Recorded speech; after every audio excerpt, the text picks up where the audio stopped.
Shalom, que Dieu vous bénisse abondamment. Sa grâce est sur votre vie. Nous sommes à Anagkazo du jeudi. Bonne année 2026, année de grâce, de faveur et de bénédiction. Que Dieu vous visite puissamment. J'aimerais ouvrir cette parenthèse et dire à quelqu'un que chaque Anagkazo, je te donne et je te dis bonne année. Mais tu dois comprendre aisément que bonne année n'est pas seulement une parole, c'est une proclamation. Tu dois la recevoir avec grâce, tu dois la recevoir avec autorité, tu dois la recevoir avec puissance.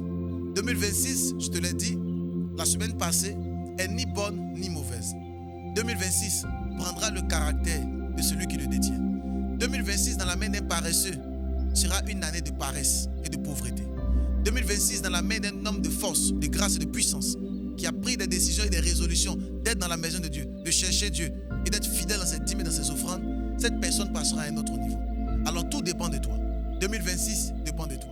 L'élévation de 2026 dépend de toi. Cette semaine, nous sommes en train de parler sur les esprits qui combattent notre âme. Et aujourd'hui, j'aimerais te parler d'un esprit très mauvais qu'on appelle l'esprit de raisonnement. Rapidement, prends ta Bible avec moi. 2 Corinthiens 10 à son verset 5. La Bible dit: nous renversons les raisonnements et toute hauteur qui s'élève contre la connaissance de Dieu et nous amenons toute pensée captive à l'obéissance de Christ. J'aime la parole de Dieu. La Bible dit: nous renversons les raisonnements. Vous devez comprendre que l'un des démons qui combat notre âme, c'est un esprit de raisonnement. Je vous ai dit hier que les esprits qui combattent notre âme sont en adéquation avec notre cerveau. Comprenez-le clairement.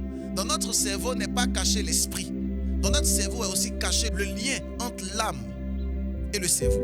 Il y a un lien étroit et puissant entre l'âme et le cerveau. Parce que l'âme, qui est le siège des émotions, donne des instructions au cerveau.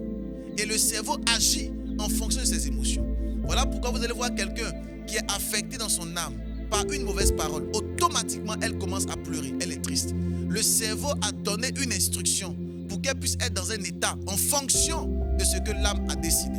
Je parle sur le raisonnement. Beaucoup de personnes souvent raisonnent sur tout et rien et finissent par échouer, tournent en rond, pirouettent sur eux-mêmes et ne comprennent pas pourquoi ils n'arrivent pas à éclore. Vous savez pourquoi? Pour la simple et bonne raison qu'ils ne veulent pas obéir à la parole de Dieu, mais ils préfèrent obéir à leurs propres pensées. Les émotions de raisonnement viennent dans leur âme et donnent des instructions au cerveau. Et le cerveau commence à réfléchir. Et le cerveau commence à raisonner. On lui dit: va à gauche. Il commence à réfléchir. Pourquoi j'irai à gauche? À gauche est sale. À gauche n'est pas bien. Je préfère aller à droite. Sans savoir qu'en allant à gauche, il sera dans la réussite. Beaucoup de personnes ont des esprits de raisonnement. Les plus compliqués, les plus terribles.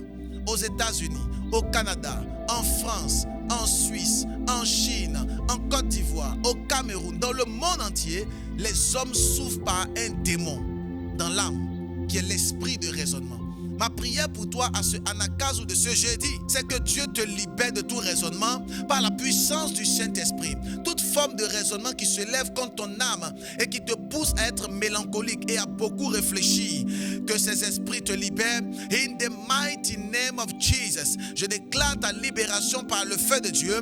Je déclare ton changement par le feu de l'Éternel au nom puissant de Jésus-Christ. Écoutez-moi, les esprits de raisonnement sont très subtils. Ils ne viennent pas avec la force. Les esprits de raisonnement viennent avec une réalité. Mais cette réalité n'est pas la vérité. Attention, écoutez attentivement. Les esprits de raisonnement viennent avec la réalité.